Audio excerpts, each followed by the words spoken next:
On the phone with us right now to talk about the threat that ISIS is, not just overseas, but here. It's Senator Lindsey Graham. Hey, Lindsey. Are you there? Hello? Hello. Hey, Lindsey, how you doing? Hey, pal, how you doing? Good, man. ISIS is not only a threat in Iraq and, overseas places. Right. They're a threat here. You got that right. You should be worried. I'm worried. I am too, because the border is wide open, even though they keep trying to catch as many people as they can. What is to stop them from coming here? And Rick Perry, when I last saw him, he was telling me, he said they might even be in Texas, and it turns out they might be. And we've got 100 or so American citizens, Lindsey, that have pledged their allegiance to ISIS. Meanwhile, the Prime Minister of England says, okay, anybody working for ISIS, you can't come back. Yeah, well, that's the point. You don't need to sneak across the border if you got a passport. So, the Prime Minister of England, of Great Britain, understands the threat better than our president. Well, yeah, he does. And England doesn't seem to have any real problem getting tough with ISIS. Why do you think Obama's holding back? He did say today we're going to do something, but when he came out and said we don't have a plan, that's the dumbest thing he could have said in public. Well, I'll be honest with you, Rocky. I think it would be an admission that your foreign policy has failed. How did ISIL come about? 3 years ago, Al-Qaeda in Iraq was defeated. The surge worked. They were on their knees. Obama pulled out all the troops in Iraq. The place went south. He didn't support the Free Syrian Army like his entire national security team advised 3 years ago, and ISIL filled in the vacuum.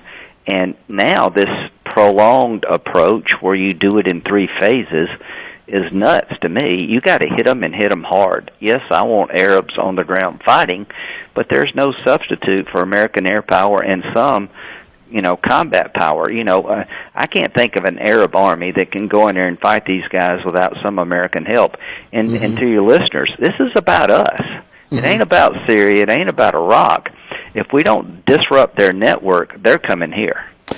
They already have some people here that are Probably. here, and a lot of these people are just kind of like wannabes.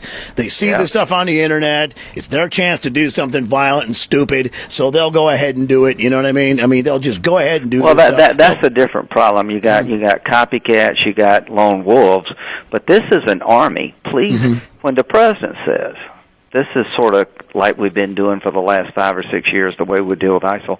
Oh, they've got more territory, more money, more people, more capability, more weapons than any terrorist organization in the history of the world. This is fighting an army with a landmass bigger than Indiana.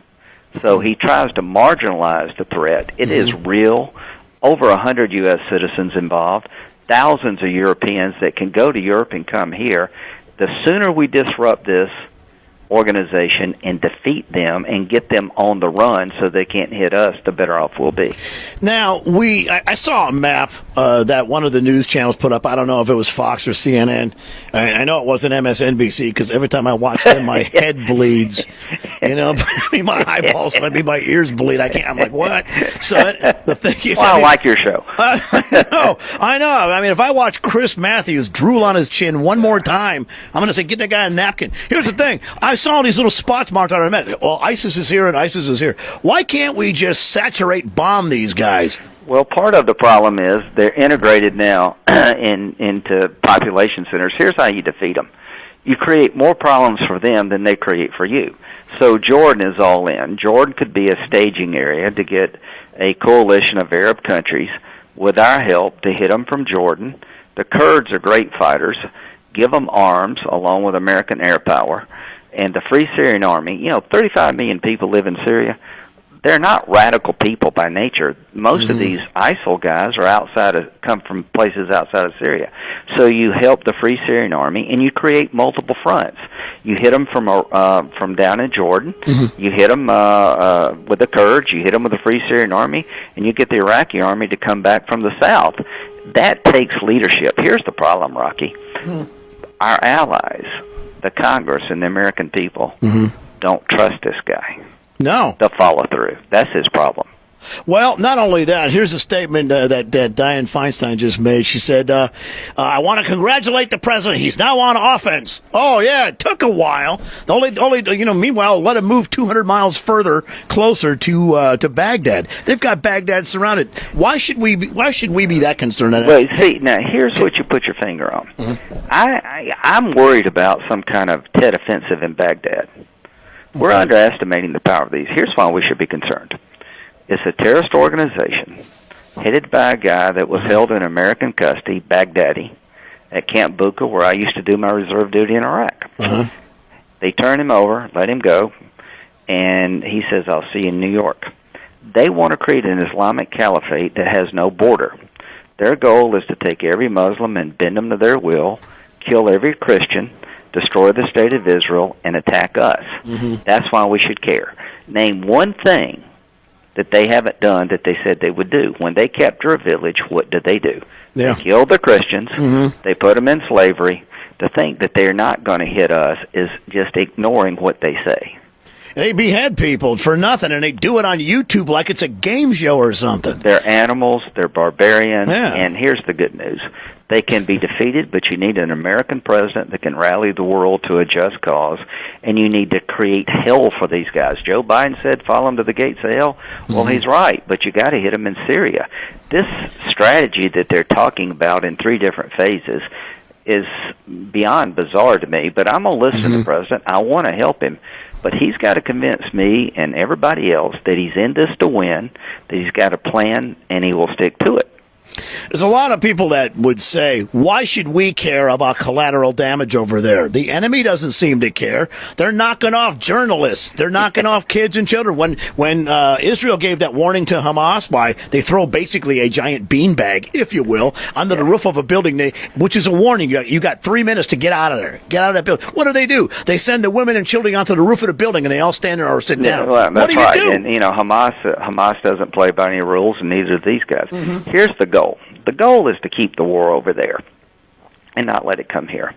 So there are plenty of people in Syria and Iraq that don't want to live under the thumb of ISIL.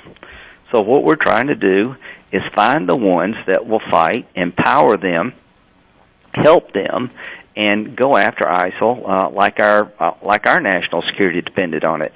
I am whatever you want to say about me, you can't say that I've been indifferent for the last 3 years. I'm accused of being a warmonger. Listen, I don't want war any more than anybody else, but I don't want these nut jobs to come here and blow up my country. I don't want them to destroy the state of Israel and make life miserable all over the world for everybody else. So we got to get in the game here. They're the largest terrorist organization in the history of the world. They've got billions of dollars. They're recruiting people from the United States, from all over Europe, and Obama has let this build up, and when he speaks Wednesday, he better be able to convince me. But you know who he needs to convince? ISIL. That he's coming after. Yeah, and I think he doesn't want to mess with him. He doesn't want to have any problems in his last year and a half here. And there's a lot of trying people to run out the clock. Right. I really believe he's trying to manage the problem rather than deal with the cause of it. Because if he has to do what I think he needs to do, it would be an admission that his overall strategy has failed. Didn't he say that they were a manageable problem? Yeah. He called them the junior varsity, and then yesterday... Now this is important. Mm-hmm. Trust is his problem, too. He drew a red line, nothing happened. He did say they were the JV. He tried to marginalize how powerful they were a year ago. Mm-hmm. Now he's saying he never meant it. That's not true. When he said after Benghazi that there was a video and we think it was caused by video, there was no evidence of that. You've got to watch this guy. He rewrites history. Now he's saying, well, the Iraqis didn't want us to stay. That's not true. You know what? This is not Al-Qaeda. ISIL or ISIS, depending on how you want to, whatever you want to call them, they're not Al-Qaeda. They got tanks. They've got rocket launchers. They've got uniforms. They've got a flag. Exactly. This is an army. Al-Qaeda was a terrorist organization that had enclaves, and they had, capabilities. They had machine guns, and they had, they're a terrorist group. This is literally an army. This is literally an army that's taken over Syrian air bases. I worry about them getting chemical weapons. There are chemical weapons all over Syria still. These are killers. The only thing we can do is kill them, and that's what the only thing we Nazis. can do. You kill them. Yeah. You capture or kill them, and you try to get people over there to fight, and they're willing to fight, but they're not going to. The problem President Obama's got is people in the region don't trust him.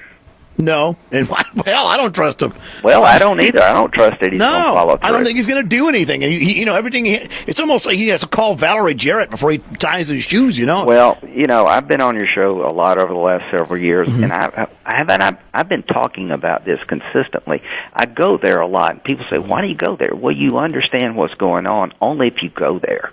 And you could see Iraq coming unraveled, and it breaks my heart. There are a lot of people in the Charleston area who helped fight and get Iraq in a good spot. Sure. When he pulled out those troops, that was a political decision. He did it against the advice of his military commanders.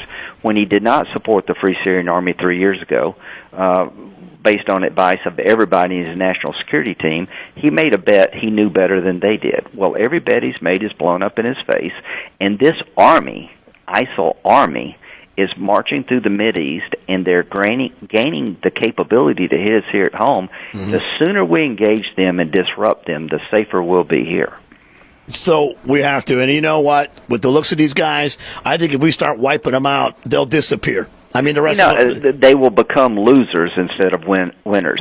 The momentum is on their side, but it wouldn't take long. When you kill a bunch of these guys, when you kill their leadership, when you rally the region to go after them, it wouldn't take long to expose them for the losers they are. But you got to be committed. And here's the question: when we do defeat them, they will come back if you don't stay on top of the problem. That's why you need a force in Iraq of about 10,000 to make sure this never happens again, and that's why you need to keep helping the Free Syrian Army after you defeat ISIL to make sure they don't come back. You just can't walk away. Chris wants to know right here, if closing the border would work here, would that do any good? Oh, I think the reason, yes, it would help. We double the number of Border Patrol agents in the Senate immigration bill to 40,000. We double the number of drones. We put technology in the desert that we use in Iraq and Afghanistan. I worry greatly about a deal between ISIL and a Mexican drug cartel to hit us. Yep. Yes, we need to secure our border.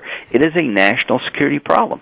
But we also need to get to why we got 11 million. We need to control who gets a job. We need to have more legal workers.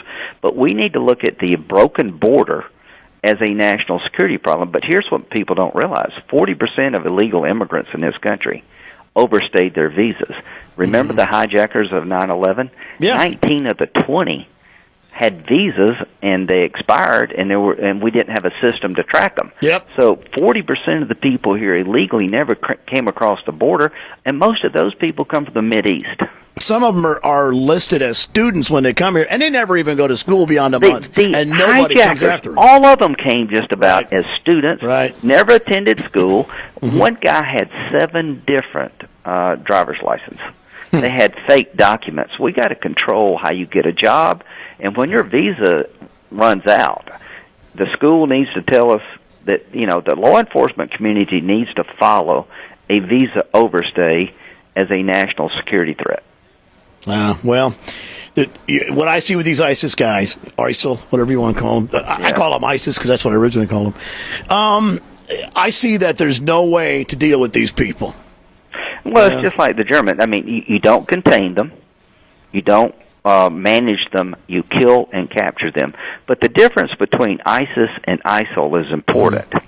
The Islamic State in the Levant is different than the Islamic State in Iraq and Syria. The Levant includes Lebanon and Jordan. Okay. And a lot of these guys come from Jordan. And the king of Jordan is one of the last best allies we have. He's a moderate guy.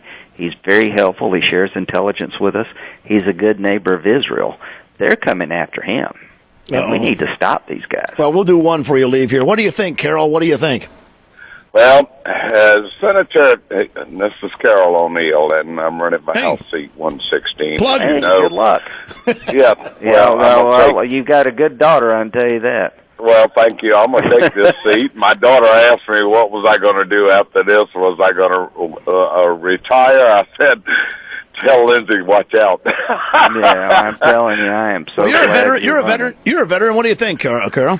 I got a real problem, Senator. Look, if we let the CIA, which has not done their job in the last 15 years or so, handle this, we would not have a problem. Well, I couldn't disagree with you more. The CIA is not going to beat a 15,000 person army with tanks. That's long past. You got to hit these guys. They've got artillery pieces. They got howitzers. You're just going to have to take the fight to them. We're going to have to kill them. But they're an army. I mean, this is not some small group of terrorists running around that you can kill with a bunch of CIA agents. This is an army. They have equipment. They've defeated the Iraq. They've taken over the city of Mosul, the second largest city in Iraq. Mm-hmm. And you can be in denial if you want to. I am not. This group of people are now an army, well-funded, well-equipped, crazy as hell, and they're coming here. Hit them now, and hit them to win. Yeah, I say if any of Americans join this group, take their passports away. Absolutely, but you know what we did in World War II when an American citizen helped the Germans? We held them as enemy combatants. If you're joining ISIL, I hope you get killed by our government, and if we capture you, we'll put you in a military prison and question you until we find out everything you know, then we'll put you in federal court. Once you start signing up with these guys, you're a military threat to this country. Jeffrey before I let you go, Jeffrey wants to know if you're still doing military tours as a reservist. Yes, sir. I did one in July. I'm going back in December. I got about a year left. I worked at Camp Bucca in Iraq, but I work at the air base, Bagram Air Base, with the detainee operations in Afghanistan. And the president has set up a plan to withdraw from Afghanistan that's going to lead to another Iraq. We're pulling all of our troops out by 2016, which is stupid. Here's what I'm trying to tell people. 10,000 troops in Iraq, 10 or 12,000 troops in Afghanistan are a line of defense for us. It makes sure the place doesn't go to hell. We've had troops in Korea. We've had troops in Europe as a means to protect us. And Obama made a promise about Iraq to get us out. Well, what he should have done is made a promise to keep us safe and win a war that was about won. If he withdraws like he's planning to do in Afghanistan, that place is going to go bad, and Pakistan has nuclear weapons next door. Yeah, and it will go to Pakistan. You know what? I'm losing a war against the clock right now. Okay. Hey, listen, guys, good luck, and pray for our troops and all those engaged in this fight. But if the president will do the right thing, I'll be with him. If he keeps marginalizing and do, half measures, I'm going to be his biggest critic. All right. Thanks, Lindsey. Thanks, pal. Senator Bye. Lindsey Graham.